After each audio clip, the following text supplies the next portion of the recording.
Hi guys, thank you very much for joining me. A little bit of a harsh topic today. So I'm talking to you about Syria and World War III and how to understand the world wars, what has been, what is going to be, and how to really go about it, understanding and connecting to this very, very harsh and awful topic. So I'm Paulina, I'm a channel, I'm an astrologer, and I'm a disconnected person, so I don't really process this from my own mind. It is just what I pick up from my senses energetically, and it's just a natural gift that I have. I don't care about how people feel about this stuff. This is just information. This is not a hobby. This is not a personal video. This is not a personal channel just for fun or just for excitement, adventure, or attention. This is a situation of having a bit too much information, having to share it with the world somehow, and perhaps one day to be of great service. So thank you very much for hearing me today. Paulina here talking to you about this issue. So as you might have known, there's been a huge attack on Syria again, and there's been a lot of situations where people have been crying, they've been feeling abused, they've been feeling dissatisfied, and they got nothing to do with the conflict. So first of all, thank you very much for being here, but if you don't have anybody in your family or in your immediate situation with this situation, don't go there. Don't go there. Why? Emotional seduction is high with political matters. A few of us that don't really understand ourselves will sometimes endow ourselves with great future, a really great future karma, if we don't stop and listen to ourselves, and we try to listen too hard to the news and things that are shocking to us, because sometimes, just like watching scary movies, people like to see those things for emotional, unconscious entertainment. So if you are interested in this video, and in this type of situation to discuss, because there is a part of you that is excited, annoyed, or treating it as a personal experience, and you are feeling that the war is entertainment, I would like you to switch off this video and do something else. Perhaps have a look at some puppies or do something for yourself, have a sandwich, enjoy your day. So thank you very much for joining me. If you are actually curious and you're interested as to where the future of the world is going, the future of the country that is Syria, and the future of the world, I would like to tell you this. I don't need to know, I just feel. So to me, I do not feel there is anybody like Trump or Bush in this. Trump is not a figure. Trump is, how can I say, okay, so you get a pimple on your nose, that's a Trump. Okay, so you got something going on with your chemistry inside the body. You know, you get a pimple on the outside. It is a symptom, not the cause. So with people blaming Trump, and he's a wonderful figure to blame. People are obsessed with squeezing pimples, as YouTube must know. And people basically are trying to squeeze a pimple when the problem is on the inside. So please don't go there with Trump. There's a lot of karmic backlash with people that are haters and people that are supporters. So really, once again, if you're not involved in the story, there's no need to get emotional, because it's a karmic debt. So let's talk about Syria. So in my view, it is a monopoly. And it's not just that, it is happening over, it's happening right now, it's happening over a game of golf. And it feels to me that it's not at all happening on the soil. So the person that is actually in charge, or, you know, the person that's actually in charge of Syria, that has bought Syria, has got parts of it, is not actually a Syrian person, though they might be from the Middle East. I believe that there is a connection there definitely to Al-Qaeda. That's not even a real, it's not even a presence. What I mean, there might be a connection to the Iraq-Iran wars, and I feel that there's also like a big connection to the gods that have a lot of money, who are living very lavish, beautiful, and completely unlimited lives in the Middle East. So I feel it is connected to Dubai and the Emirates, and I also feel that there is also other connections around the world. I feel that there's a lot of pockets that are being filled, and also a lot of pockets that are being drawn out of. And to me, it feels like a monopoly game, and it also feels like a boys' club, and it feels to me that Germany is involved in a couple of other places, because to me, that is where there could be conflict later. So I'm feeling that this is basically how I'm seeing it. So I'm seeing it as a boys' game. It's a boys' club. This is not a gendered thing. It's just to say that there is some powerful figures that are interested in war. And yes, they do happen to be male energetically. And they're just basically playing with each other through this very funky game where they are using this land Syria as a distraction, as an attraction, as an interesting type of situation of manipulation and mass psychosis and mass trauma. But it's not just for that. I believe that it is land that is being cleared for something else. And what is that? I believe that is military camps, you guys. I definitely believe that. So it feels to me that there's going to be a few military camps there. And I believe that there's going to be some kind of attack on us. Not just like, you know, this place or that place. Is going to be growth there. I believe that Syria is not what it looks like. I feel that it is basically soil being turned for something else. And to be honest, I really don't like the feeling of this. It looks very metallic. It looks very mechanical. And I believe it'll happen possibly in, it won't be in the near future, but by the 2040s, I think we'll see it. There may be an uprising or some kind of an obvious proof or an obvious degradation of energy there, and it feels to me that it is a mechanical war mongrel type of energy, and it is not invested in anything, but it's going to look like a political or military move. But it isn't. It looks like it is just camps, military camps to me. I feel it is a specialty project, and I feel that the people or the beings that will come out of this project are not going to be anything like we are now. So I feel that there's going to be a very strange or weird feeling that comes out of Syria afterwards. Okay, so 2040, I'm feeling that there's going to be a very strange thing happening on the land. There's going to be perhaps concentration camps or some kind of camps. So I'm just basically seeing buildings, and it's not to fearmonger anybody, just if you are wondering what is going on, that's just how I feel. And it feels to me that what's going to happen is basically these different people that are going to create this weird era of degradation on the Syrian soil will become like us. They will be like us. They will look like us. They will be part of the westernized world, part of the colonial one order, you know, one world order world. And it feels to me that they will not look at us the same as we look at them. So I'm feeling that there's going to be a very strange behavior. I feel that there's not going to be any empathy, and there's going to be a new breed or new type of consciousness, which is not going to be like people. Like us people, is going to be a new type of consciousness, a new type of era. And it also might be that a lot of people and a lot of children that are coming out through the ages, through the portals, in that time might also in other places in the world might be the same. So not actually understanding that another person can feel pain the same as you, or the same as them, not understanding that another person goes to the bathroom, not understanding that another person might want to eat. That's already happening as well. It's already happening here. I've seen a lot of it actually recently where I am at the moment. So that might actually be something that becomes norm. So if you're worried about your millennial brother or sister or child, you know, sitting on their phone, you know, you're looking at their phone, that's a way to get away from empathy sometimes. That's a way to get away from one's social crisis or inner worries or one's own narcissistic issues. You know, that is a very interesting way to get away from stress and karma. But here we got a very different situation where people can punch each other out and not even feel it, but also at the same time not even feel sorry, not feel anything else. So the karmic issues, karmic background of those ahead of us is not going to be the same as people that have been going on living here for a long time. So to me, World War III is already here, and it's been happening since the 90s. So I feel that World War III is a hyped phenomena. There's never going to be what we had, but it is what we are afraid of, which is basically now it's everything. We have it everywhere.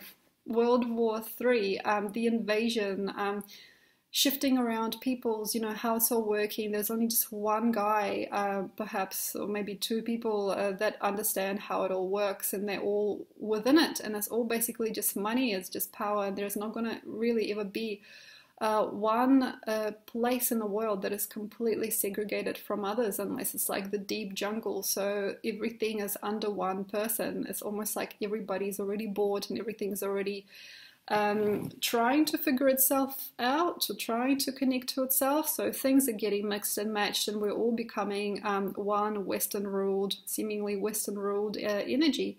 But underneath it all basically is the earth, and the earth doesn't want us here anymore. So one of the ways that she entices us into self-destruction is basically by watching us grow and giving to us more, and eventually we will have to go. You know what I mean? So when we are looking at a petri dish, you know, we're looking at bacteria. Sometimes when there is an overgrowth of bacteria, they start eating each other, they start destroying each other. So how to see this war holistically, how to see this whole story holistically, is to understand that we're not these special, unique, beautiful children that love each other and just you know, we're actually bacteria. If we really look at the world, we're a little bit more of a parasite than really a species. Also, if we take into consideration that we've taken advantage of the environment and one another in such a huge way.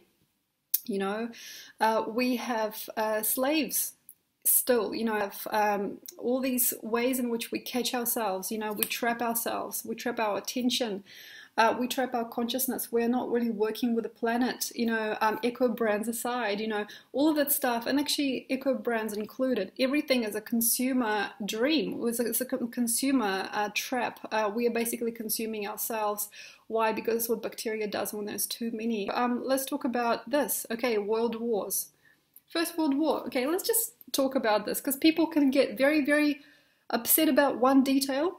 You know, like Trump, or, you know, the war in Syria, and everybody's, you know, they got their posters everywhere, and they get really upset, and they just see it as one thing. And let's just look at it holistically, okay? We had the Industrial Revolution. Before that, we had a few more things. Okay, so we started making things in such a huge way. We built population really fast. We had the scientific revolution before that, and we've created a lot of different ways to get rid of disease, you know, get rid of issues. So basically cut, and shortcut ourselves into a really nice situation, you know, and to be a lot more free than we were. Also, we freed ourselves from religious and spiritual and social constructs that we had before. Then, of course, the Enlightenment, age of Enlightenment, and then we had the Industrial Revolution, and then we started consuming ourselves in order to create shit. Okay, I'm sorry about the language. We started consuming ourselves, basically. That's when we were actually at the top, and we had to perhaps feel and find, but we did not. And that gave birth to World War One. And what was that? We wanted more.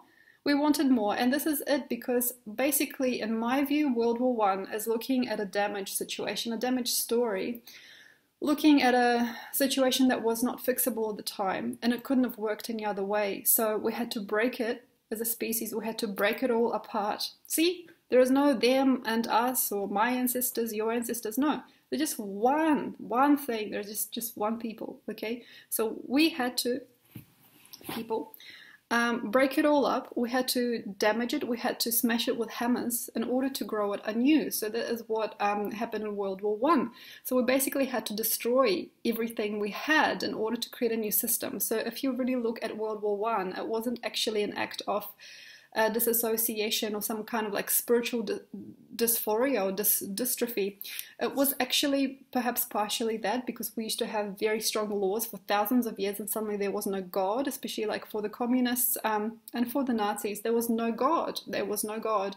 And suddenly, you know, that blanket was ripped off. You know, we were no longer covering our eyes, and that was really difficult, because it feels to me that what we actually needed to do there is to pray and to connect to some kind of a social, spiritual thing. But we just said, okay, we don't want the ruling class, we don't want this, we don't want... So all the after effects of religion, which grew us, you know, the constructs of patriarchy, you know, religious and spiritual dogma, which has basically made us, you know, populate as we did and do as we did, that had to be deconstructed, and people wanted it very quickly.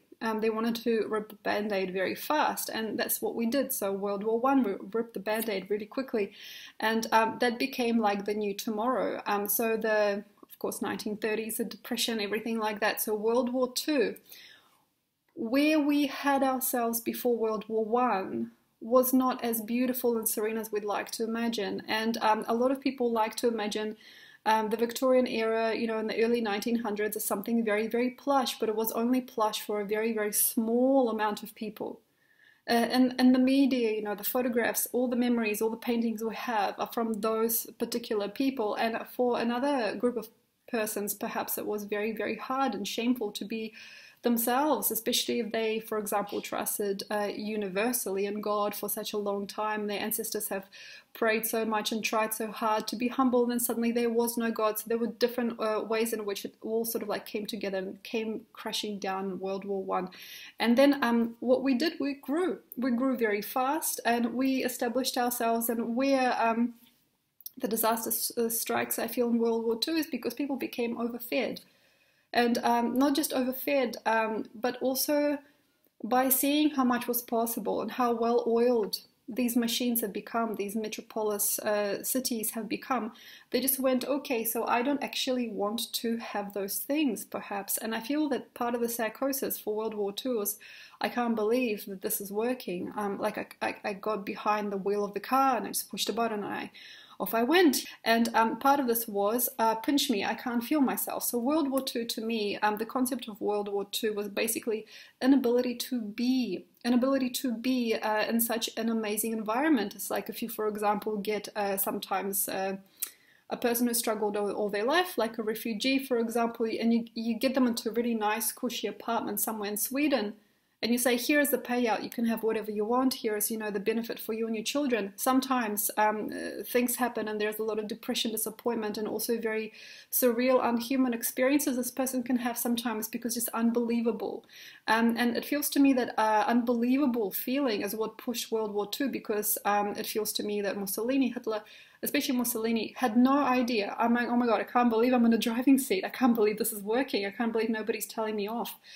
So that was like, whoa, I can't believe I can do this. And this actually really weirdly childish, like teenagey sort of feeling, as I feel what gave birth to us, you know. It actually gave this big baby boom, you know, and of course the beautiful flower generation of the 1960s, and war became not something that was that dark. It could have been molded, it could have been changed, you know. It had a feeling, it had a future, it had a power to it. It had almost like a media coverage about it. It was not about the media, it was just something that people could have trusted to work itself out.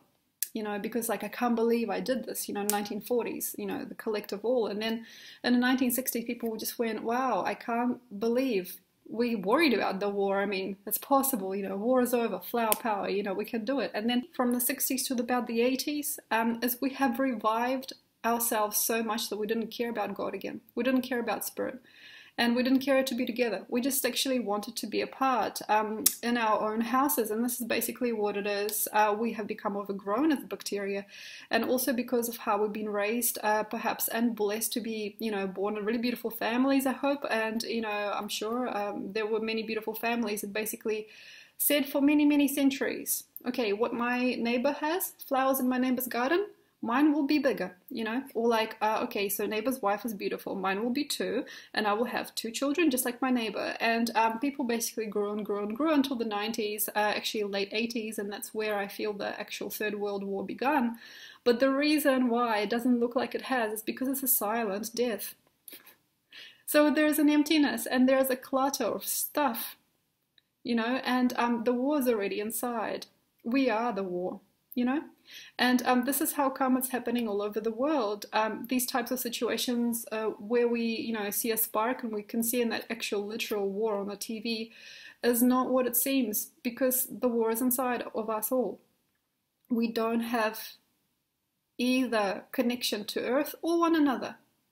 We don't want to learn. We don't want to know. We just learn for the paper so we can get the house and the child and the wife.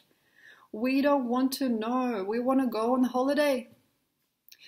We don't want to hear ourselves. We want to look at the TV, you know. So the war is inside, and it's a psychic war, and it is not something doing it against you. There is no like big, there is, but that's not the point.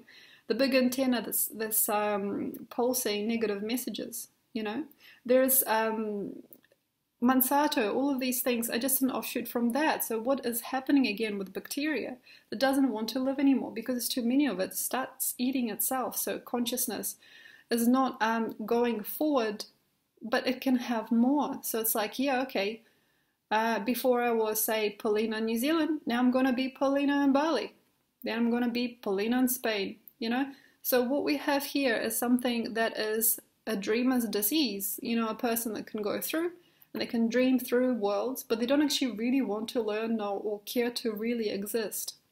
And this disassociation, this disorder, is also perhaps part of a very, very sinister energy where when you can see you can have a lot and you are unlimited, or there is a lot of ease and a lot of connection to the world, and we can do what we do, and we can sort of like see how we can live in many different countries, we can do many different things, you might actually find very, very easily it becomes very strangely unconscious.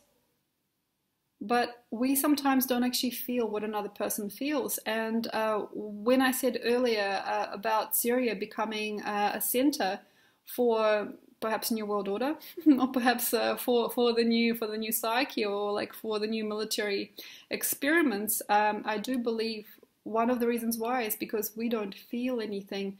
We don't feel. But by being PC, we prove that we do. Through word, but we don't actually feel anything. And this is actually getting very disturbing for me because I've seen this every day. I see this every day. And this is not an extreme case. This is not about talking about politics or talking about Syria or anything like that. This is every day with the everyday people that I see. We smile, nothing inside, but we're smiling. You know, we don't want to buy anything, but we're just doing it because we want to take an Instagram photo in the new dress, okay? You know, we don't really want to know each other. You know, we don't want to know each other, but we're saying hi. You know, there's no chance there. Hi. Okay, I already judged you. Yeah, hi. We already have it inside. We are the war. We are the war, you guys. And the most meaningful thing I think here, feel here, is not to know who you've been sometimes. And this is hard because I feel that we are counting on our upbringing still and our values to give us something. We're still in ancient Middle Age values, like ancient Greek and Roman values. The wife must breed, you know, and create the firstborn son, you know, so he can go to war. You know what I mean? It's like we are between these really, really awful archetypes, but on the other hand, we're also looking to the future, and I feel all of us can kind of see the inevitable inability for us to escape this planet whole. How can I say natural disasters, you know, chemical warfare, inability to actually breathe the ozone, that's going to come. That is. And it's not scary. Okay, so what you do is you just zoom out of it. Okay, you zoom out and you zoom into you. So this is how it works. This is how to deal with this issue. On one hand, you look at it as a petri dish. Okay? It's just petri dish, it's bacteria. It's just how it goes, you know, overgrowth of bacteria, overgrowth of abundance, too much food, too much that bacteria can have. And of course, the bacteria, say if you put some tissue in there, will destroy the environment because it will feed on everything it can because it wants to grow, because why not? It will get to this point where it starts eating itself and destroying its own species. That's what it does. If you look at the earth from far away, that's what happens. That's what is going on. It's been going on for quite a while. And then, say, for example, if you are zooming into you, on the other hand, you might actually find that there is a lot of interesting triggers and thoughts and things that you feel about this topic or about these, you know, people, or Trump this, Obama that, you know, like you don't know, though you want to feel something. You like pointing at me, perhaps, or you like pointing at a mascot, okay? And this is all one being. This is a very, very nicely wired collective. We all very, very well wired. And sometimes people get nominated or chosen to do what they do, to share what they think, or perhaps just to be a mascot for the war. You know, it is not as easy as just picking one person and thinking that person is it. That used to be the case. That was the case. That was the case. But now it's not. We have to come together, you guys. And we have to, I feel, neither portray ourselves as anything nor try to understand each other. I feel this is actually the time not to spend this golden age, actually, in front of a TV or YouTube or Facebook. Because what are we after, really, you know? It's really incredible. It's very depressing to be here when there's so much opportunity. You know, this is not going to repeat. there's going to be generations after this generation going, oh my gosh, can you imagine these people had fresh air, clean air, you know, they had clean water, they had running water, you know, and that was fine. It didn't have to come from like this huge giant machine, you know, that processes raw sewage to become clear water. You know, there's going to be generational gap for sure, perhaps between us and them, but it is going to come. There's going to be a time when people go, oh my God, 2018, you know, people had everything. Guess what they did all day?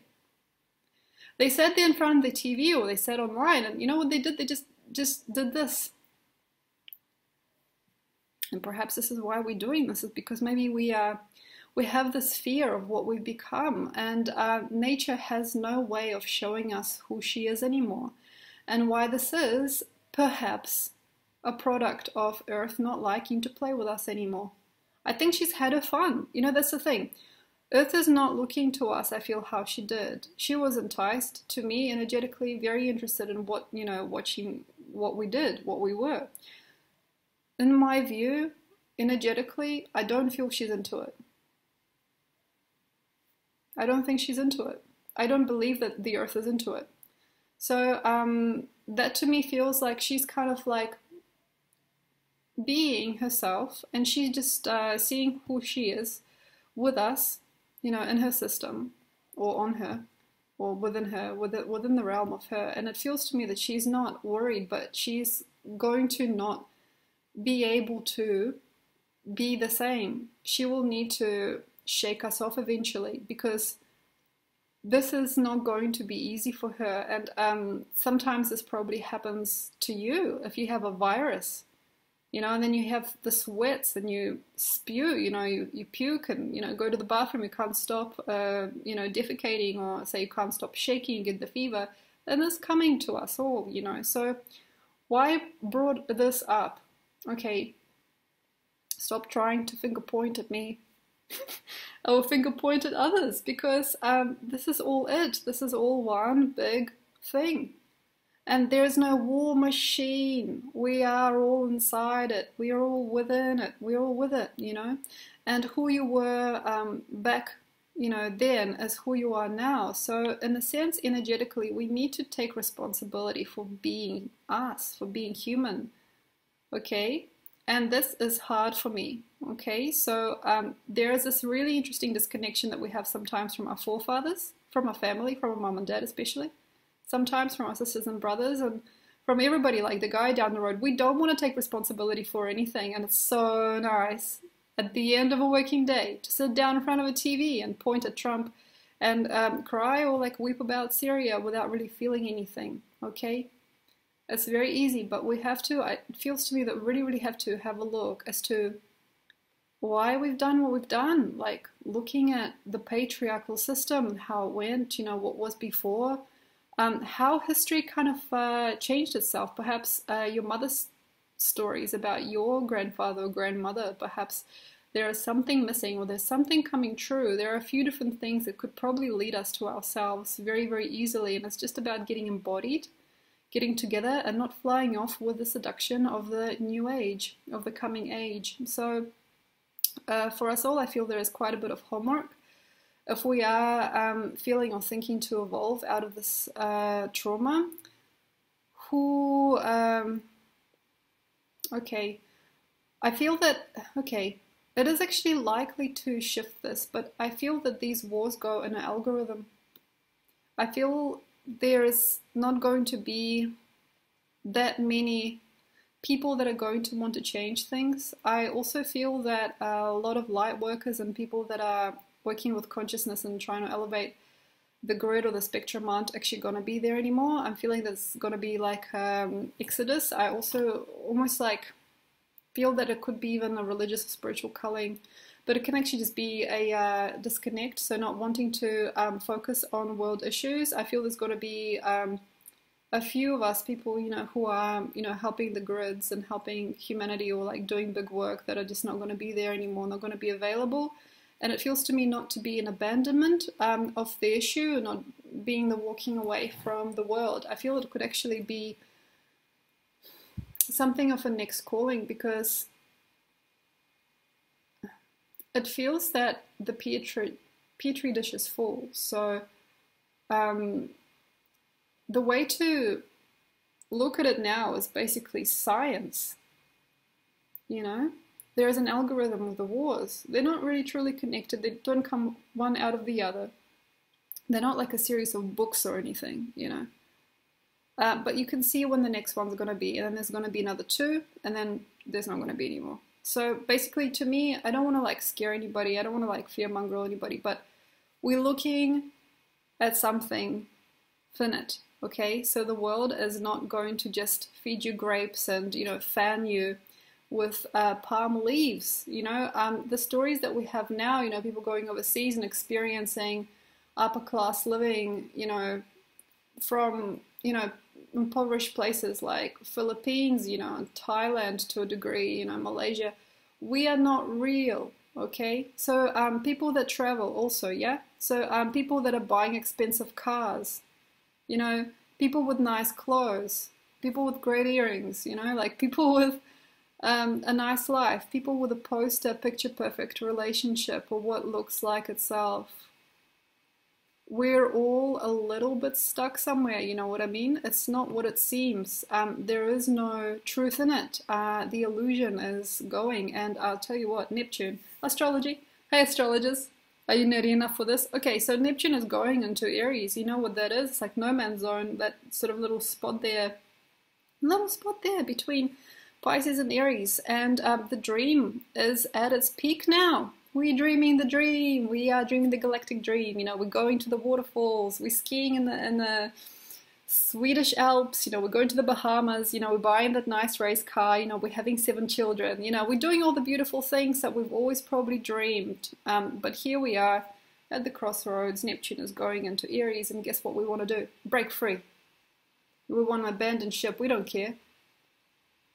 And, you know, what about Uranus? Uranus at the end of Aries there, huh? It could be very interesting because we're basically throwing off the blanket because it's too hot underneath, okay?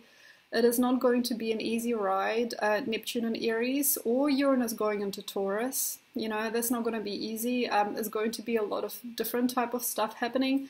And I also feel with Pluto heading towards Pisces, we might also revamp ourselves way too much. So it is not an easy little ride. But we have to get real. And how do we get real? We teach each other who we are. Perhaps we give to ourselves. We make another person welcome. And we give grace. You know, we pray. We have to connect to nature. We have to connect to why we're here. We have to understand what it is to be physically here. And we hope that, you know, this place, which is really actually connected to the Anunnaki, you know, Syria, doesn't give birth, because to me it's a birthing energy, doesn't give birth to something that we probably wouldn't like, or we would be in danger from, or the generations that come after us would definitely not be happy with. Let's pray, let's come together, you know, let's not be apart. Also, perhaps forgive ourselves for sticking out, you know, old values while also wanting more, and more. You know, 2 or 3 people which I have done readings for in the last week have all started something great, but they've given up because they wanted more. You know, it's so easy. Seduction, you know, seduction is everything, it's everywhere. There are so many ways in which we can really wake up now. I mean, we're at the new moon in Aries. You know, we just went through the new moon in Aries, now it's Taurus. We could truly wake up, you know. We could truly feel less, you know, but people want more. So I want to ask you, and this is totally on topic, what do you want? What do you want?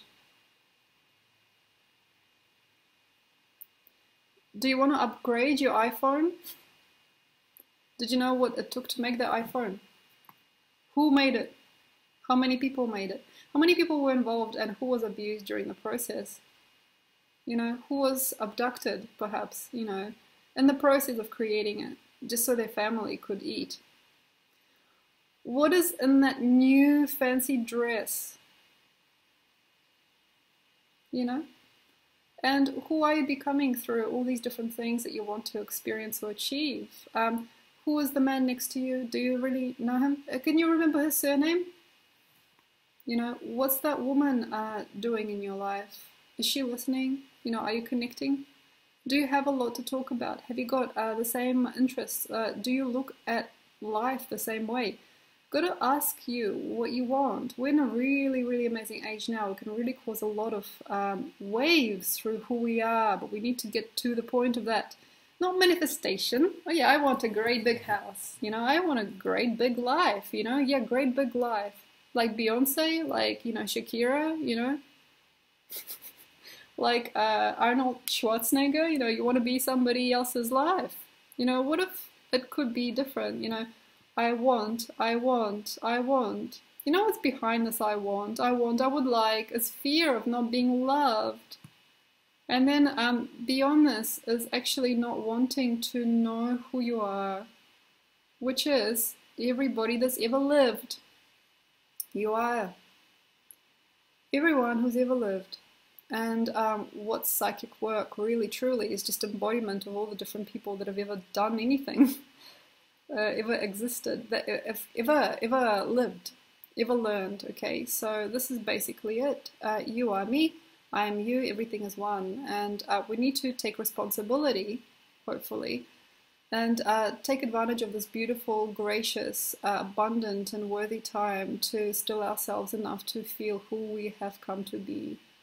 And right before that, which is going to happen inevitably, which could be a new era, you know, a new contortion of consciousness, we have got to start feeling each other's presence. We have got to start feeling each other's presence because it is so vulnerable and it's so painful not to know who each of us is, not knowing, and just having a little tabloid in front of us most of the time, or 2 or 3 sentences about each person, not actually wanting to know the core. So let's start presenting.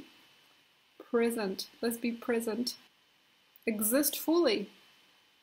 Because you know who you are. Okay? Thank you so much for chatting. I hope that you found this at least borderline interesting. And don't worry, don't fret, enjoy your life, connect, presence, okay? Be yourself. Thank you so much. And I will see you next time. Have a wonderful transit. Have a wonderful time.